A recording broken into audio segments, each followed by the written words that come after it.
We are now outdoors in the beautiful front driveway of Roland's pad.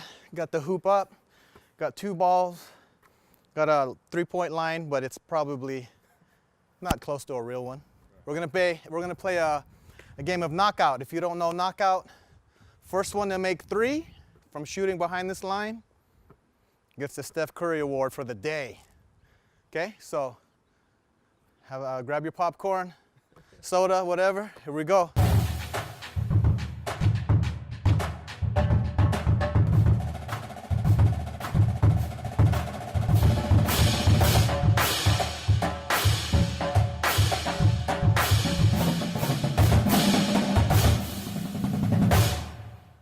All right, aloha. Welcome to season 2 of High Tops to Hi-Hats. Drummers, drum enthusiasts, musicians, music lovers, and everybody in between. Today we are at a secret location, the home of my guest today. If you watch any kind of TV, you've seen this man, guarantee. If you haven't, next time look for him. Dancing with the Stars, American Idol, The Voice, Little Big Shots, goes on and on. And he has icons, Stevie Wonder, Diana Ross on his resume, endless. So, give some love and aloha to my guest, Roland Garcia. Thank you, man. Thank you for having me. First, thanks for inviting us to your beautiful home, man. I mean, this is incredible. Absolutely. This is the best backdrop we've had. Ask my main man, Max. This looks sweet. We're gonna talk to you about doing every interview over here. Absolutely. It's a beautiful space, man. So, like I was telling you, I remember meeting you when you were literally like this big back in the day. Right. When I was studying with your pops over at Musicians Institute, and now you Mr. TV, man. So it's good to see that, and it's good to hear that your dad is still killing stuff. Yeah. So let's start there. The when and where were you born and raised? Okay, so I was born in La Mirada in Orange County. Right. But I was mainly raised in the San Fernando Valley in LA. So, you know, that's where I stayed, that's where we are. So, you know, it's kind of home for me. So you did the whole elementary school, high school. During that time, obviously your dad had the music thing going. Where did the music and the maybe sports as you were growing up, 8, 9, 10 years old? What was it like growing up here in the valley and with your dad? I mean, since an early age, I would just had an affinity to want to play music. Right. You know, like my dad always had a setup in the garage, so I would just go and randomly just start playing, and you know, he had so many instruments too. So I'm lucky to have that growing up. Exactly. You know. But then I also have 2 brothers and a sister. So my older brother, we would play sports together. We played soccer, we played basketball, baseball, anything we could pretty much get our hands on. Yeah. So at that time, let's just say elementary school, I guess 4th, 5th, 6th grade.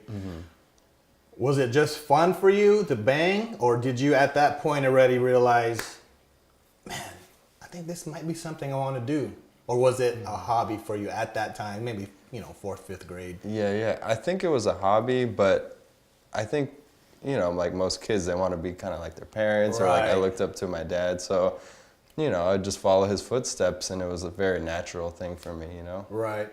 And were you doing organized baseball and soccer like that, or were you just playing on the street with your friends? Both. I played in school, in elementary school, and we would join leagues, in the valley. There's so many local leagues and AYSO and all these different things. So Dodgers fan? I'm a Dodgers fan. I'm more a basketball fan. So Lakers. I started as a Lakers fan, and I jumped on the Clippers. Oh, okay. That's a whole different story. Yeah. So you started with Shaq and Kobe? Is that where you're? Yeah, I mean, when I was really young, that's kind of like who was. Yeah. Okay. Was around. Okay, so you're talking about your dad, and back in the day, your dad he did a lot of TV too. Were you aware that he was doing that kind of work where it was, jingles and TV shows?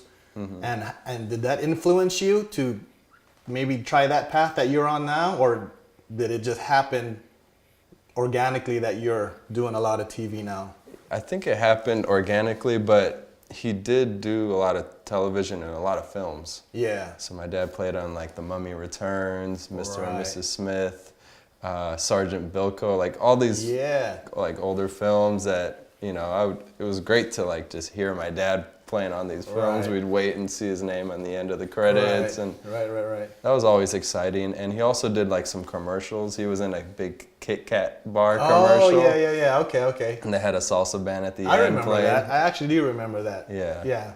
So, you know, just seeing that, and, you know, I think I followed For those that. of you who don't know, his dad is iconic percussionist Richard Garcia too, who was one of my teachers way back in the 80s as well. Mm-hmm. So, like I said, you're doing all the TV now, and your dad did that too. Mm-hmm.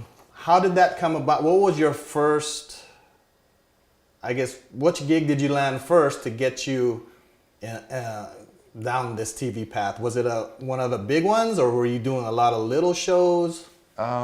So basically, I was always going to school and just like playing it in school. Right. And then eventually the day came where my dad needed a sub. Right. And he thought I was ready to go out and play. Okay.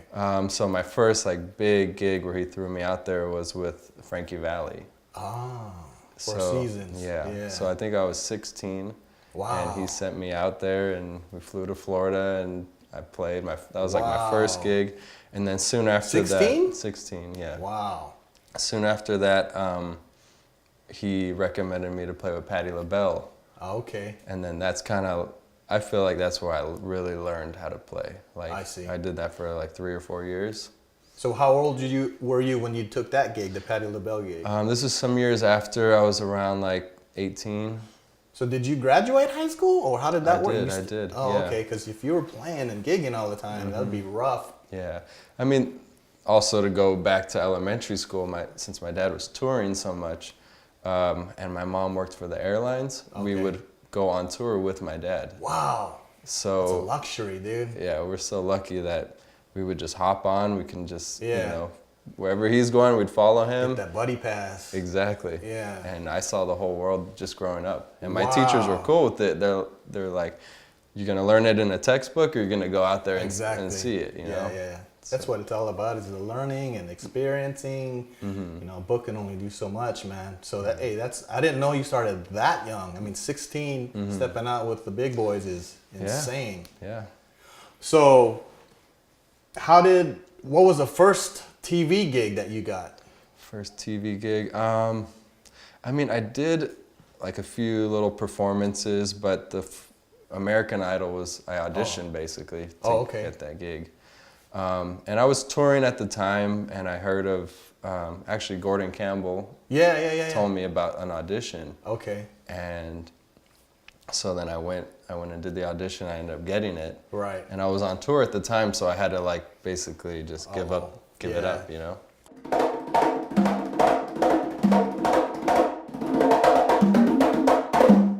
During high school, I think this was around 2003, I went and did the summer program at Berklee School of Music in Boston. Okay. And I had a great experience. I met a lot of musicians. But then I kind of realized that I have it pretty great at home because of my connections with my dad. Right. And I would wait, you know, like a few days to get a lesson over there, whereas my dad's friends could give me lessons anytime. Yeah. So I decided to just stay in LA.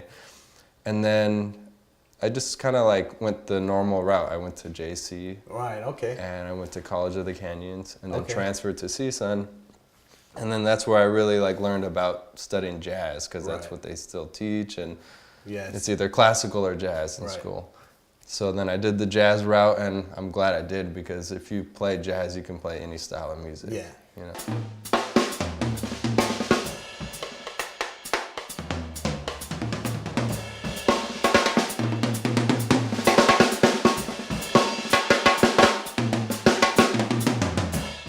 Who was some of the instructors there at that time? My private teachers were Greg Bissonette. Right. And a guy named Dick Weller. Okay. So, yeah, I had great teachers, and I just got a lot of experience playing. Wow. So take me through a normal for you shooting day? What is it from beginning to end? Yeah. What's it like for Roland? So, for instance, we had a show yesterday, Tuesday, and Monday are usually our taping days. It's a transition because when I'm not doing the show, I'm usually playing nightclubs and we end at like 3 in the morning. I'm getting home.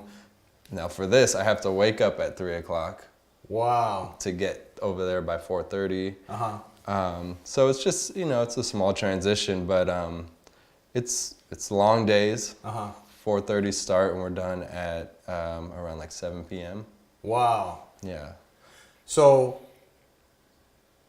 does that include rehearsals, or do you guys how far in advance do you guys know the music that you're gonna be playing for the shoot, or what do you do during that whole day of the shoot? Are you guys rehearsing there, or is it just strictly shooting? How does that work with the band? Right. So everything's really like fast paced. Okay. We'll learn like what the songs are gonna be maybe like a week before. I see. Or it's always changing up till the rehearsal. I see. And even up till the show. And then we have one rehearsal, usually on a Friday. Okay. We do one rehearsal, everyone's reading charts and writing notes and all this. Right. And then come Monday, like that's the first time we rehearse with the dancers. Okay. And in the morning we run, they call them like bumpers and rejoins, which is like in and out of commercials. Mm-hmm. And then from there, we'll run with the dancers. Okay. Then we'll have a dress rehearsal, then we'll do the show. Successful working musician, work hard, go to school, learn your craft, and maybe know one or two people, but you still gotta know what you're doing. So, man, I'm proud of you, man. Like I said, I remember seeing you from like this and slowly following you in the magazines and like, hey, that's the dude. And then see you on TV and now you're here.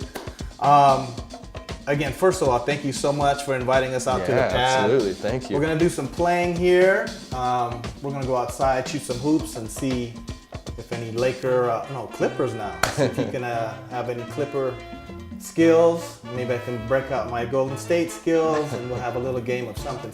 So, again, thank you so much. This is season 2 of High Tops to Hi Hats. This is Roland Garcia. Aloha. Anywhere from behind this line. First one to 3. Any 3 shots. Any 3 shots from anywhere. Okay. Ready? Set. Go!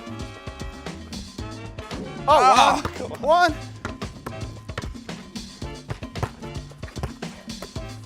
Two. Oh, you're killing me. Uh-oh. Oh, no. Hopefully this doesn't take 8 hours. 3. Oh. With the bank. 2. It's tight. It's tight. Oh, no. Oh, God, is that an air ball? Oh, shit. Come on. Hold on. Oh, my God. What are we doing right now? Oh. Good thing you don't have tape. You would have run out by now. Oh! Woo! Steph Curry Award. That's why we're drummers right Goes there. to Roland. And I'm sweating. Out of breath. High tops to hi hats. With Roland Gajate Garcia. Peace.